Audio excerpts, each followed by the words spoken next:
What is going on, everybody? How we doing? Welcome back to the Georgia Meth Show, you guys. It is Monday, January 19th, you guys. Martin Luther King Day. It is a beautiful, beautiful day out here. It's cold, chilly. We got a lot to talk about, you guys. Mets made a signing, finally, an interesting one. I'll let you guys know my thoughts about that. We're also going to be talking about Elly De La Cruz a little bit. JT Realmuto has signed back with the Phillies. Also, be talking about the NFL playoffs a little bit and continue from there. Before we start, please hit that like button, subscribe. We're currently on the road to 1,000 subscribers, you guys. I believe we're at 640 or 650 something right now currently. Hit that subscribe button, comment down below, like I say every time, your thoughts and opinions on the topic that we talk about, things that I say, etc. Let's get into it. So, to start off, you guys, the positive vibes segment of the day. Here's the quote. Your value does not decrease based on someone's inability to see your worth. I love that quote, you guys. So that is basically saying you as a person don't decrease because somebody doesn't see your ability. So it goes to a saying that I love saying, don't let nobody tear you down. Understand that you were put on this earth for a reason. Don't let anybody tell you otherwise. Understand you're here for a reason. Let's get started. Remember that. All right. Let's start off with the New York Mets, you guys. They finally have made a pretty big star signing. And that is Bichette, you guys, was signed on January 16, probably a day after Kyle Tucker was, to a 3-year, $126 million contract. That comes out to his average annual value of $42 million, which ties him for the 6th highest in MLB history currently. Bichette will have opt-outs right after this year and after the 2027 seasons. Incentives, he chooses to opt out, he'll receive an additional $5 million in bonus. Protection, the contract has a full no-trade clause and no deferred money, so it's straight up $126 million. So it was reported, I believe, that day or a day prior that the Phillies had placed a deal for Bichette in place of 7 years, $200 million. But then within the 12 hours of the Kyle Tucker signing with the Dodgers, Mets owner decided to swoop in and get Bichette for a shorter AAV. So he will apparently be playing third base, and then Brett Beatty will move into a utility role or maybe get traded for a prime player. So here's what I'm going to say, if I'm going to be very honest. At first, when the Mets signed him, I wasn't too big of a fan of it, especially the contract we gave him, because of the simple fact that I feel like for that kind of money, you could have got maybe a third baseman a little bit better, because I want people to understand. Offensively, Bo's a great player. Think about it. He had a 311 batting average with 94 RBIs, 18 home runs, on-base percentage of 357, slugging 483, with an OPS of 840 and an OPS plus of 129, probably his best out of his whole career. And in the last 5 seasons, he's had, let's say, the year prior to that, he got hurt. He was out because of calf strains multiple times. The year prior to that, he was an all-star, had a 306 batting average with 20 home runs, 73 RBIs, and an OPS of 814. Year prior to that, 219 batting average with 24 home runs, 93 RBIs, and an OPS of 802. So he's been very consistent with his numbers. But here's the problem. At the beginning of the offseason, David Stern said that he wants to prevent runs, that he wants to work on defense essentially. We're putting Bichette in a position at third base that he hasn't played one inning in the major leagues at yet. And then on top of that, across the diamond, we have a first baseman that has never played first ever in the major leagues. So the shift is a bit interesting because you wanted to prevent runs. You got rid of Nimmo. You got Marcus Semien, but you're literally now shifting back and going to get players that are technically not going to do that because they never played that position. So I'm thinking the plan is probably eventually to move him back to second if he decides to stay and, let go of Marcus Semien. Bo is 27 years old currently, so he's still young. We got him for 3 years, so that's not bad. But overall, when I saw it, I wasn't too happy at first. I was like, damn, we could have probably went out and got somebody else like a Eugenio Suarez. But when you look at it, numbers are consistent. He's a very consistent hitter. Every year, it's very similar, his stats.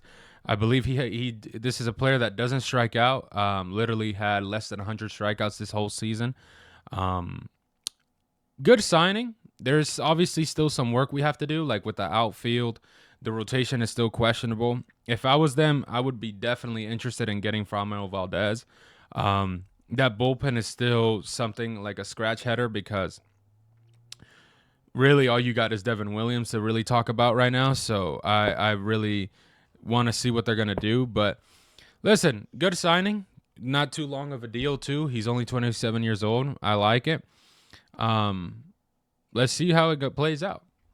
Shifting a little bit, JT Realmuto, you guys, also that same day, January 16, had reportedly signed a deal.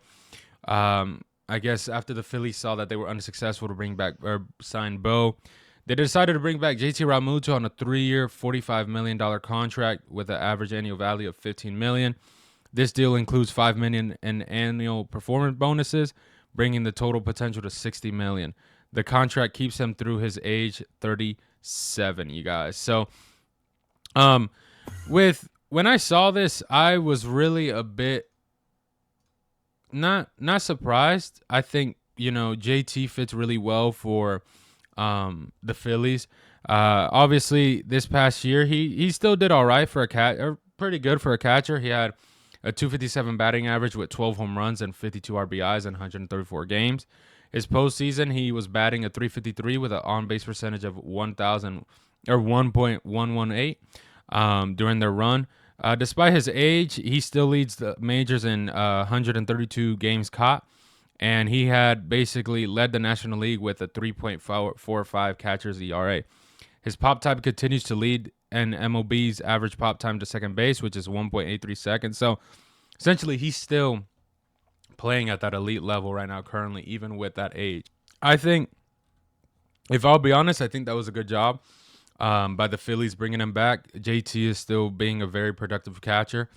Like I said, the numbers offensively has dropped a little bit, but think about it. This is still a 2-time Gold Glover. We're talking about 3-time All-Star, 3-time Silver Slugger. This is a guy that he's getting older, but defensively, those numbers are not, dying down. And you can really say, with his numbers offensively, with this roster that the Phillies have, especially that offense with Kyle Schwarber, Bryce Harper, Trey Turner, Bryce Young, I said Bryce Young, Bryson Scott, I would say really that it's not too bad still. So, I was about to say Bryce Young. That's crazy. But overall, I would say, and plus with his veteran leadership, I think that was a good signing. And, you got Adolis Garcia. Now, obviously, Philly still got a lot of things to do. They got to resolve their roster logjam. They got to probably trade Nick Castellanos to find a center fielder, I would say. Whether, maybe they keep it to Brandon Marsh or give it to Justin Crawford. They do got to manage their pitching depth. Obviously, losing Ranger Suarez, they'll probably bring up maybe their prospect Andrew Painter. Maybe they secure depth while adding Brad Keller. Who knows? Because, Zach Wheeler is going to be hurt for the beginning, and then Aaron Nola will be there. I like the signing. Like I said, I think it was good that they brought him back. Even though his numbers dropped offensively, he's still one of the top catchers in the league. Still does a good job. Good job by the Phillies, by the way. Let's talk about another topic, you guys. I am moving a little bit quick today. I'm going to keep this one short and sweet for you guys. Elly De La Cruz, you guys. So it was reported, I think it was a couple of days ago. So I guess the Reds wanted to give him a massive contract, the highest out of the whole, their historic, franchise. I think right now, currently, who had the record was Joey Votto. I think it was $225 million for 10 years. So they offered him a massive contract, and importantly, reports say that he rejected it. I guess he is looking to. It was probably, I want to say it was probably $250 to $300 million. Now I don't know, but I'm saying it could possibly be that. And I think this is probably a player that he understands that he has a lot of potential. I think this is a player that maybe like a team like the Yankees would give a lot of money to, because think about it, with his speed, plays shortstop, they would love him.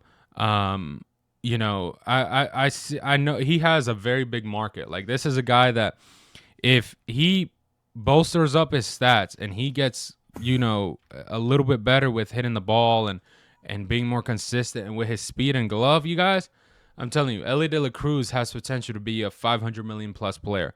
Literally, I think he could make more than Fernando, Lindor for sure. Think about it. He's only 24 years old, you guys. He's 6'5", 200 pounds. He runs like the Flash. Literally steals bases left and right. Literally had this year was a little bit down, but he had a 264 batting average with 22 home runs, 86 RBIs, on base percentage of 336, slugging 440, with an OPS of 777 and an OPS plus of 109. He's been a bit iffy, I will say, but the year prior to that, he had 25 home runs, 76 RBIs, with a batting average of, I believe it was 259, on base percentage of 339, and an OPS plus of 119. So he finished 8th in the MVP votings. This is a player that I'm telling you, 2-time All-Star already, $500 million plus. I see why he rejected it. They probably aren't giving him what he wants. And that's the thing, though. He's not hitting free agency anytime soon. The Reds still have, I think it's several years of team control remaining through his arbitration process. And, his how could I put it? Him probably seeing what Bo got, what Kyle got, he's going to want, I'm telling you, more than 400 to 500 million. Maybe like what Vladdy got, he's going to want to get. Because his defensive stats, it shows that he's worth more than what they're giving him. That's, really important. Now, shifting on to a different sport, let's talk about the Denver Broncos and the Buffalo Bills game, you guys. So, Broncos won 33-30 over halftime in the halftime. Oh, Lord. An overtime victory over the Bills. The divisional round matchup. Finished wild with a major injury blow to Denver, which we'll discuss about a little bit. So Denver had 412 total yards. Buffalo had 388. Denver had 285 passing yards, 127 yards, rushing yards, 1 turnover, and 31 minutes with possession. Bills had 28 minutes with 2 turnovers, 124 rushing yards, 264 passing yards, and a total yards of 388. So, Bo Nix did pretty well. He had 22 out of his 30 passing with 248 yards and 2 touchdowns before his injury. Josh Allen had 3 touchdowns, 2 passing, 1 rushing, but threw a critical interception in the second quarter. James Cook rushed for 92 yards and a score, providing the spark for the Bills in the second half. So here's the thing, you guys. Before we continue, as we know, the Bills fired their head coach, Sean. I think it was about that time. Think about it. You guys are getting to the playoffs consistently. It's becoming more of like a situation like the Ravens, where you guys are getting to the playoffs consistently and you guys just always seem to choke. I think if Josh Allen didn't throw that much interceptions, he could have possibly been, a little bit good in this game, or gave a higher chance to the Bills to win. I think those interceptions were very critical. But it's time to shake up, because you got Josh Allen, an elite quarterback. There's no way that every year you guys seem to win the bet. You didn't have Lamar. You didn't have Patrick. You're the best. Literally, right now, currently, if you really look at it, just as a quarterback himself, Josh Allen was the best quarterback in the playoffs. No question. I've seen people saying C.J. Stroud, his teammates, I don't know what planet they're on. They're drunk. But he was the best quarterback in the playoffs right now. And, you lose to the Broncos. Even though the Broncos defense, don't get me wrong, is good, but you guys got to do better. One thing that happened, sadly, after the game that head coach reported from the Broncos, Bo Nix, after he got sacked, his right leg got caught, and he fractured his right ankle, which will require seasonal ending surgery, you guys. So Broncos, I believe now they go play the Patriots. That is not going to be too exciting for them, because you lost your quarterback. Now the hope has definitely went down. Good luck. Patriots probably got it, but you never know. Let's go to the next game. Seahawks versus San Francisco. Seahawks won 41-6, you guys. This defense, all I'm going to say is just on a different level. Literally. But to be fair, I will say 49ers did have injuries. Let's keep it real. It's not really an even game. It wasn't an even game. They literally were missing their tight end. And, you know, their running back exited the game. A lot of injuries still. Seahawks played phenomenal, though. 0 turnovers, 438 total yards, rushing 215. San Francisco had 212 total yards with 64 rushing, 2 turnovers. Seahawks, you guys, they have a very good chance. It's Rams and Seahawks, very good chance to go to the Super Bowl. This team right now, they look very, very sharp. All right. Let's see. Wrap it up here, you guys. Like I said, I'm going to keep it very short, simple for you guys today. I don't want it to be long and exhausting. Hope you guys enjoyed this video. Like I say every single time or this show, stay humble, stay blessed, stay positive, and I'll see you guys later. Peace.